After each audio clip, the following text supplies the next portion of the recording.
mean that you are practicing English one day, you're not practicing English next day, then practicing English for 2 days, and then not practicing English another next day, and you say, I'm taking a break. That's not taking a break. That's in. Hello everybody, how are you? Are you doing great? Well, that's great to know. I know that you are doing great. Welcome back to another session of English with me. Today we're going to cover something very important, and I know that you're really looking for this particular video, how to improve your English fast. So today I'm going to discuss how you can improve your English, level of your English, and how you can do it fast, because we all expect fast result, isn't it? So I understand that. Today I'm going to tell you 4 secrets in order to do that. 4 methods that is not only going to improve your English but also improve your English speaking fluency. So are you ready for it? I am your self-certified English language tutor Shivangi Gupta, and let's begin with today's session. Okay, so when I say improve English fast, I want you to know that fast means relatively fast. Okay, so this is not going to happen in just 1 week, but definitely this is going to accelerate your progress. You will see an acceleration in your progress of learning English, of speaking English, and the way you're using the words, your overall English will improve in a fast pace, faster pace as compared to before. Let's begin with all the 4 ways, and the method number 1, the secret number 1 is to be consistent. So be consistent. Consistency is very important. If you want fast results, be consistent. English is a skill that you need to be consistent at because you're learning it. So if you give gap in between, you are tempted to give more gaps. You have not learned English for 1 day, or maybe practiced your speaking skills for 1 day, then you're gonna take it for granted. You will say, okay, we have not done it for 1 day, the second day will go like that, the third day will go like that, and then it becomes all hazy, like you are not consistent. You're doing your practice, you're learning English whenever you want to, whenever you feel like, and then you hope that you're gonna get the result in the time frame that you have set for yourself. So this will not work. If you want to get results faster, you have to be consistent. Give some time to English daily, consistently. So this consistency can be 4 days in a week, 5 days in a week, or daily. Depends on your time schedule, the kind of time you're getting. If you're busy, how much work, pressure do you have? So there are lots and lots of factors which depends on your schedule. But whatever is your schedule, be consistent. If it's 5 days in a week, this should be 5 days in a week for at least 2 months. Try to have that kind of consistency, that for 2 months you're able to follow up with the consistency of the time period that you have taken in order to practice your English, in order to improve your English. So consistency is important, because what happens is once you break this consistency, you are at the square one. It's like 1 step ahead and 2 steps back. Every time you try to learn English, you practice English, you think that you are 1 step ahead. Whenever you take a break, you go 2 steps back. Because this is a skill and you need to keep working on your skill till the time you get your desired results. That is the thing. So consistency is important. I know it's easier said than done. It requires efforts, and you have to make those efforts. You cannot get it without the efforts. So be consistent, make some efforts, keep a kind of schedule that you can follow. So this consistency can be something that you can maintain for at least 2 months. Now the secret number 2 is that you need to set weekly goals. Set weekly goals. Instead of setting a long goal, an end goal, just one single goal that I want to become fluent. So you want to become fluent, but this goal, is it achievable? How you are going to achieve it? Things can vary. The time period that you are giving to become fluent can vary. If you set weekly goals, it will be easier to get the results, it'll be easier to reach the goal. So you have set this time period of 1 week for this particular goal, and now you have to achieve that particular goal in 1 week.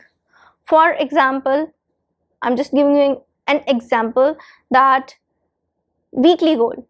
For example, my this week's goal can be, I have to learn 20 new words, and I will learn 10 idioms and phrases. Apart from this, I'll do 20 minutes of reading practice, 20 minutes of listening practice, and I'll do 30 minutes of my speaking practice. So this can be a weekly goal. I'm giving you a rough idea of a weekly goal. Either you can make your weekly goal in terms of the efforts you are making, or you can set your weekly goals in terms of the results you want to get. For example, you're listening to this particular podcast maybe with transcript, you are listening to a song with the lyrics in your hands. Your goal can be to listen to the song and to be able to sing this particular song in English without looking at the lyrics. So that can also be your goal. So this is a result oriented goal, that now you have learned all the words. So those words are there in your vocabulary. Once you have learned them, you'll be able to understand the song. If you're able to understand this particular song without the lyrics, that means listening to other songs or maybe other things in English will be now a bit easier for you. That means your level has increased a little bit. So you need to set some goals, weekly goals, because one big goal just to become fluent is so vague, and it's so big, it's so vast, that things get lost till the time you reach there, because you really don't know when you're going to reach there. It is something that you cannot define with time, but small goals, weekly goals can be defined by that time, that 1 week's time, and it's easier to achieve them. Hence, you improve in English faster because you are setting weekly goals. You have given yourself a time limit, that is a deadline. A weekly goal means a deadline that you have to achieve. That's why weekly goals works wonders. When you're learning English, your weekly goals will work wonder, and once you have worked to achieve those goals for 1 month straight, things will become easier for you. So you will be able to achieve those goals, and learning English will not seem that difficult, the kind of difficult task it seems right now. So your weekly goal, it's gonna make your English learning process a bit easy for you and also systematic for you.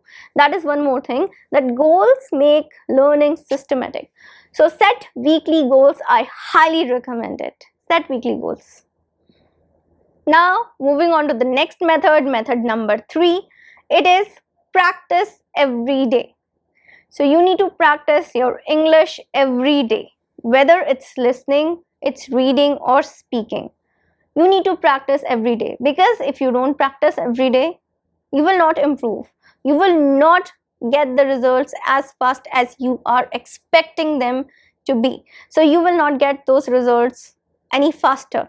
If you want good results in less amount of time, you need to practice every day. That's the key.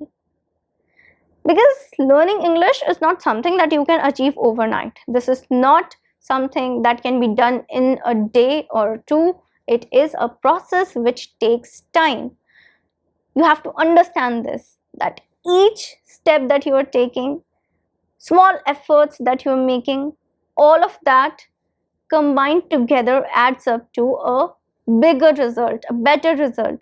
But then you need all those steps. You need to give your input consistently and daily in order to achieve your goals. That is the thing. So practicing every day is very important. Consider it like breathing air. We breathe air always, like we drink water, we take food every day, we eat food every day. Do we skip food for one day? No, that's necessary for survival. Similarly, learning English is necessary for you because you want it to learn. Why do you want it to learn? Because you want to survive in this competitive world, isn't it? That's the purpose of learning English. So consider it as the food that you take, that you eat daily. Practice English. It's that important. So practice English daily, that is important. Take different aspects of English, mix everything up, listen to something one day, do English speaking practice one day, and then another day you can read something. So mix it all up, but practice English. Now a very crucial point number 4, method number 4, that is you need to take a break. Now you will say, I was saying that be consistent, you need to set goals, weekly goals, practice every day, and suddenly I'm saying take a break. That's contradictory. But being consistent and taking a break, they are two different things. So if you're inconsistent, that's something different, but taking a break is totally different thing. Even if you're consistent, even if you're practicing every day, taking a break is necessary. If you are frustrated that you're not improving, if you think that there is no improvement, you have come to this stagnation point where your English is at a stable level and you're not able to improve from that particular level, I suggest you take a break, because taking break once in a while is necessary. It's important for your mental health. You're learning a skill. If you won't take a break, it will become monotonous and boring, and it will become a burden to you. In order for this learning process to be enjoyable, to remain a happy process, that you feel happy while learning English, and this thing not become a burden on you, you need to take a break. It's like a mental detox that you need, and it is important. Taking a break relaxes you and it rejuvenates you in order to learn English once again. So you'll feel more energetic after taking a break. Break needs to be small and after a set dedicated interval. For example, take a break after a month, take a break after 2 months, or after 2 weeks. Taking a break doesn't mean that you are practicing English one day, you're not practicing English next day, then practicing English for 2 days, and then not practicing English another next day, and you say, I'm taking a break. That's not taking a break, that's inconsistency, and we don't have to be inconsistent. We have to take a break. So break needs to be small, timely, so that you don't burn yourself out while learning something. It is important for you and for learning process, in order to keep the learning process a healthy process. So these were all the 4 ways, the 4 methods that I wanted to tell you. I hope this is going to help you follow them and then see the change that they bring in your English learning process. You will be able to improve faster and you'll see an acceleration in your learning process. You'll see that the fluency has increased. This is definitely going to help you and be a game changer in your fluency game. So that's it for today. That was the lesson. Please like the video, share the video, and subscribe the channel so that you don't miss out on any new lesson that I post every day just for you. So I'm gonna see you at 8 AM sharp tomorrow. Till then, take care and bye.